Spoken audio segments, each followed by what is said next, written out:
जड़े शिक्षयित्री ना होती श्रीमती गायत्री पाणिग्राही सी आम विद्यालय दीर्घदिन पर्यंत शिक्षकता करते सी एवं अवसर प्राप्त कर तेणु आपण साक्षात किसी प्रश्न पचारि किसी आलोचना करी आप जड़े समस्त आपण शिक्षकता वृत्ति को जो आपणे जो प्रेरणा पाई आपको किए देते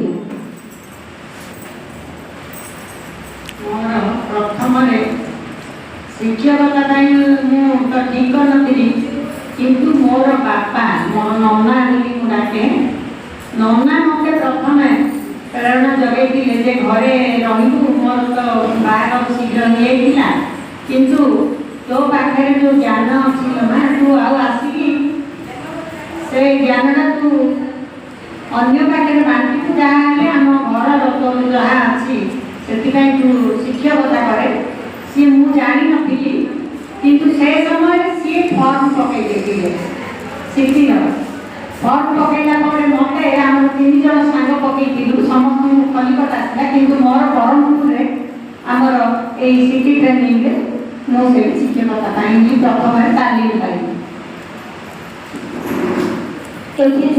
पुणी दीदी जो शिक्षकता कले केते वर्ष शिक्षकता करते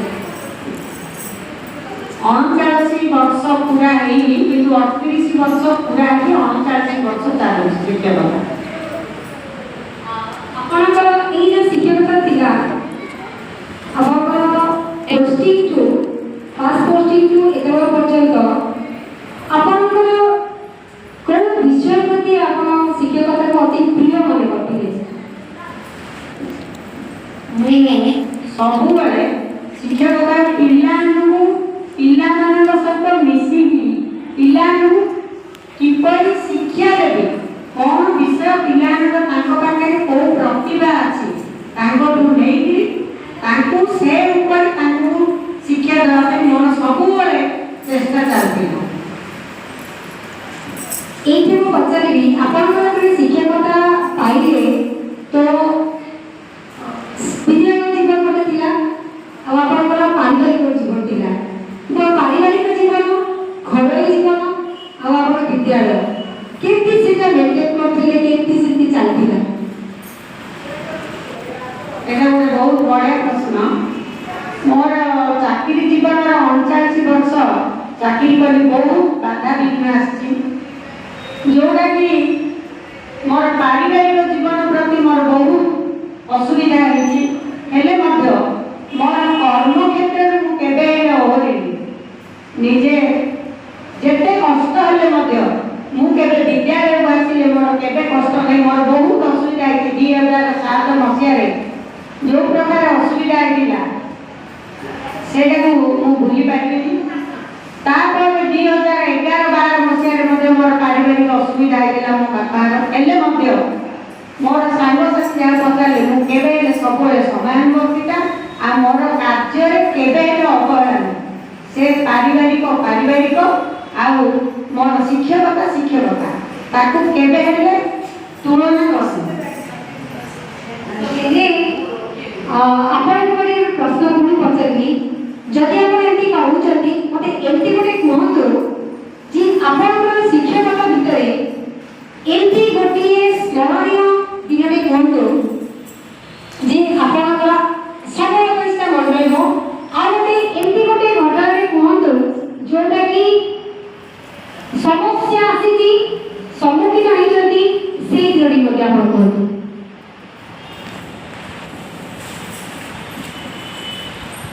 मोर शिक्षकता जिते बड़े हठात शुणिली जे मोर जानी किंतु मोर सीनियर देखी उत्कल मन स्कूल गई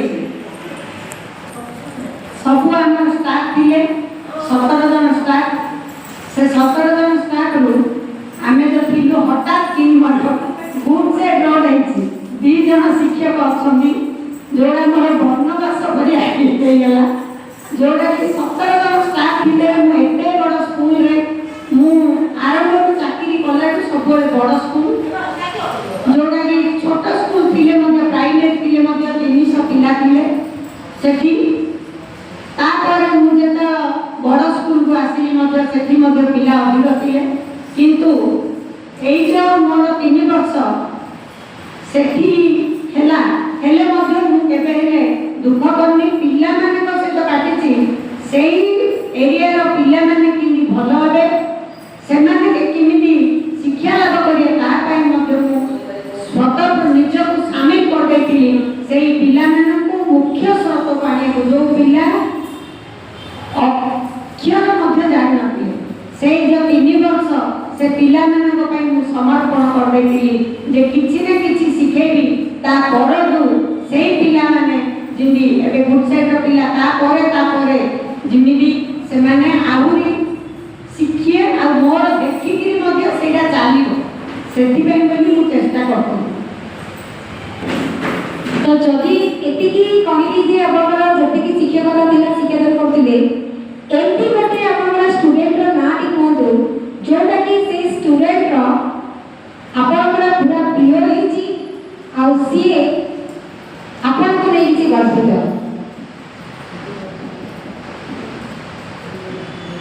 ସେଇଟା ତ ମୁଁ ଗୋଟେ ଷ୍ଟୁଡେଣ୍ଟ ବୋଲି କହିପାରିବିନି, ବହୁତ ପିଲା ଅଛନ୍ତି ଯେଉଁଟାକି ଆମର ସେଇ ଜନାର୍ଦ୍ଦନ ସାବତ ବୋଲି ଗୋଟେ ଗରିବ ପିଲା ଥିଲା, ସିଏ କି ତାର ବହି ପଢ଼ିବା ପାଇଁ ନଥିଲା, ତାଙ୍କେ 4 ଭାଇ ଥିଲେ, ସେମାନଙ୍କୁ ବହି କିଣିକି ଦେଲି, ନବୋଦୟ ପାଇଁ ତାକୁ ପ୍ରିପେୟାର କଲି। ସେତେବେଳେ ମୁଁ ନମ୍ବର 1 ସ୍କୁଲରେ ଥିଲି। ସେ ପିଲା ନବୋଦୟ ପଢ଼ିଲା, ତାର ବାପା ମିସ୍ତ୍ରୀ କାମ କରୁଥିଲେ, ତାକୁ ପଢ଼ାଇବା ପାଇଁ ମନା କରୁଥିଲେ, ତା ବାପାକୁ ବୁଝେଇଲି, ସିଏ ଆଜି IIT ପଢ଼ିକିରି ସେ ପିଲା ପୁରାପୁରି କ୍ଲାସ୍ 1 ଅଫସର ହେଇ ମୁମ୍ବାଇରେ ଅଛି। ସେ ମଝିରେ ଫୋନ୍ ବି କରୁଛି ଆମର ଏଇ ଗୋସାଇ ମାଙ୍କର ଜନାର୍ଦ୍ଦନ ସାହୁ। ଆଉ ଜଣେ ପିଣ୍ଟୁ ସାହୁ ବୋଲିକି ସେ ପିଲା ବି ମୋ ପୁଅ ସାଙ୍ଗରେ ପଢ଼ୁଥିଲା, ସିଏ ଆଜି ବ୍ୟାଙ୍କର ଷ୍ଟେଟ୍ ବ୍ୟାଙ୍କର ମ୍ୟାନେଜର ହେଇକି ଅଛି। ତାର ବି ବହୁତ ପାରିବାରିକ ଅସୁବିଧା, 5 ଝିଅରେ ସେ ଗୋଟେ ପୁଅ ଥିଲା। ତାଙ୍କର ସେ ସମୟରେ ବହି କିଣିବା ପାଇଁ ମଧ୍ୟ ତାଙ୍କ ଘରେ ପଇସା ନଥିଲା, ତା ବାପା ଯେହେତୁ ମଜୁରିଆ, ତା ପାଇଁ ମୁଁ ଏଇ ଯେଉଁ ଟେଷ୍ଟ ପେପର କିଣିକିରି ଦିଏ, ମୋ ପୁଅ ସାଙ୍ଗରେ ତାକୁ ପଢ଼ାଏ, ସେ ସ୍କଲାରସିପ୍ ପାଇଥିଲା, ଏବେ ସେ ବ୍ୟାଙ୍କ ମ୍ୟାନେଜର ହେଇକି ଅଛି। ତାପରେ ଆପଣଙ୍କୁ ପଚାରିବି ଯେଉଁ ଆପଣଙ୍କର ଏଇ ଶିକ୍ଷକତା ଭିତରେ ଆପଣ କେଉଁ କେଉଁ ଚ୍ୟାଲେଞ୍ଜର ସମ୍ମୁଖୀନ ହୋଇଛନ୍ତି? କେତେ ଗୁଡ଼ିଏ ଚ୍ୟାଲେଞ୍ଜର ସମ୍ମୁଖୀନ ହୋଇଛି। ପୁରାପୁରି ଯେଉଁ ସମୟରେ ଏବେ 2024 ମସିହା ମେ ମାସ ଯେତେବେଳେ ଆମର କମିଶନର ଆସିଲେ ଏଇ ବିଦ୍ୟାଳୟକୁ ଆସିକି ଯାହା ପଚାରିଲେ, ସେଠି ଯାଇକି ଅଫିସକୁ ଡାକିଲେ, DO ଅଫିସକୁ। ସେ ଦିନଟା ମୁଁ କେବେ ମେ 3 ତାରିଖ କେବେ ଭୁଲିବିନି ଜୀବନର, ମୋର ଚାକିରି ଜୀବନର କଳାକାର ବୋଲି ଭାବି, ମାନେ ଏତେ ଅଧ୍ୟୟନ କରି ଏତେ କର୍ତ୍ତବ୍ୟନିଷ୍ଠ ଭାବରେ କରିକି ସେ ପୁରାପୁରି। ତାପରେ ମୁଁ ଭାବିଲି ତାହେଲେ ଆମେ ଯଦି ସେମାନେ ଗାଡ଼ି କଲେ ତାଙ୍କର ଗାଡ଼ିକୁ ନ ଶୁଏ ଆମେ କାମରେ ଦେଖେଇଦେବା। ଏବେ ମଧ୍ୟ ମୋର ସମସ୍ତଙ୍କୁ ଅନୁରୋଧ ଯେଉଁଟାକି ଆମେ ଆଉ ତଳକୁ ଆଣିବାନି, ଉପରକୁ ଆଗା ରହିବା, ସିନା ଆମେ କେବେ ହେଲେ ପଛ ଘୁଞ୍ଚା ହେବାନି। ସେଇଠି ଆପଣଙ୍କୁ ଦେବି ଯେ ଆପଣ ତ ବର୍ତ୍ତମାନ ଅବସର ନେଇସାରିଲେଣି, ତ ଆଗାମୀ ଯେଉଁ ନୂଆ ଶିକ୍ଷକମାନଙ୍କୁ ବା ନୂଆ ପିଢ଼ି ଶିକ୍ଷକତା ପିଢ଼ିକୁ ଆପଣ କ'ଣ କହିବା ପାଇଁ ଚାହୁଁଛନ୍ତି? ଆମର ନୂଆ ଶିକ୍ଷକତାକୁ ସବୁବେଳେ ମୁଁ କହିବାକୁ ଚାହେଁ ଯେ ସମସ୍ତେ ସମୟାନୁବର୍ତ୍ତିତା ପ୍ରଥମ କଥା ହେଲା, ଦ୍ୱିତୀୟ ହେଲା କର୍ତ୍ତବ୍ୟନିଷ୍ଠ। ଆମେ କ'ଣ କରୁଛେ, କିଏ କ'ଣ କହିଲେ ଆମେ କେବେ ଭାବିବାନି, ଆମେ କ'ଣ କରୁଛେ, ଆମର ସବୁବେଳେ ଆମକୁ ସନ୍ତୁଷ୍ଟ ଲାଗୁଛି କି ଆମେ ଯାହା ପାଠ ପଢ଼ୁଛେ, ଆମେ ପିଲାମାନଙ୍କୁ ଯାହା ଶିକ୍ଷାଦାନ ଦେଉଛେ, ଆମକୁ ସେଇଟା ସନ୍ତୁଷ୍ଟ ଲାଗୁଛି କି? ଆଉ ସବୁବେଳେ ଆମେ ଯେତେବେଳେ ଆସିବା ବିଦ୍ୟାଳୟକୁ, ଆମ ଘରର ଯାହା ହେଇଥାଉ ପାରିବାରିକ, କିନ୍ତୁ ଆମେ ଯଦି ହସ ହସ ମୁହଁରେ ଆସିକି ଶ୍ରେଣୀ କକ୍ଷରେ ପ୍ରବେଶ ନ କରିବା, ପିଲାମାନେ କେବେ ହେଲେ ବିରକ୍ତ ଭାବ ପିଲାଙ୍କ ପ୍ରତି। ଯଦି ଆମର କୌଣସି ପିଲେ ଯାହା କ'ଣ ଅସୁବିଧା ଖାଉଛି, ପାରିବାରିକ ମାନେ ସମସ୍ତଙ୍କର ସୁବିଧା ଅସୁବିଧା ଅଛି, ସେଇଟା ପିଲାମାନଙ୍କ ଆଗରେ ଯେମିତି ଦେଖେଇବାନି ଆମେ ପୁରାପୁରି କର୍ତ୍ତବ୍ୟନିଷ୍ଠା ସହିତ ସହଯୋଗ ଟିମ୍ ୱାର୍କ ଯୋଉଟା ଦଳଗତ ଭାବରେ ସମସ୍ତଙ୍କ ପାଖରେ ସବୁ ଗୁଣ ରହିଛି, କିଏ କରିପାରୁଛନ୍ତି କିଏ ନାହିଁ, କିନ୍ତୁ ଆମେ ଦଳଗତ ଭାବରେ ଏହି ବିଦ୍ୟାଳୟରେ ଯଦି ସେହି କାର୍ଯ୍ୟକ୍ରମକୁ ବଜାଇ ରଖିବା ତାହେଲେ ଆହୁରି ଆଗକୁ ଯିବ। ଆମକୁ କେହି ହେଲେ ଆଙ୍ଗୁଠି ଦେଖେଇ ପାରିବେ ନାହିଁ। ଏ ବିଦ୍ୟାଳୟରେ ସମସ୍ତଙ୍କ ପାଖରେ ସବୁ ଗୁଣ ଅଛି, କେହି ହେଲେ ସମସ୍ତଙ୍କ ପାଖରେ ଭରପୁର ଅଛି। ନିଜେ ଉଦ୍ଯୋଗ କରିବାକୁ ପଡ଼ିବ, ନିଜେ ଚେଷ୍ଟା କରିବାକୁ ପଡ଼ିବ, ତାହେଲେ ନିଶ୍ଚୟ ସଫଳ।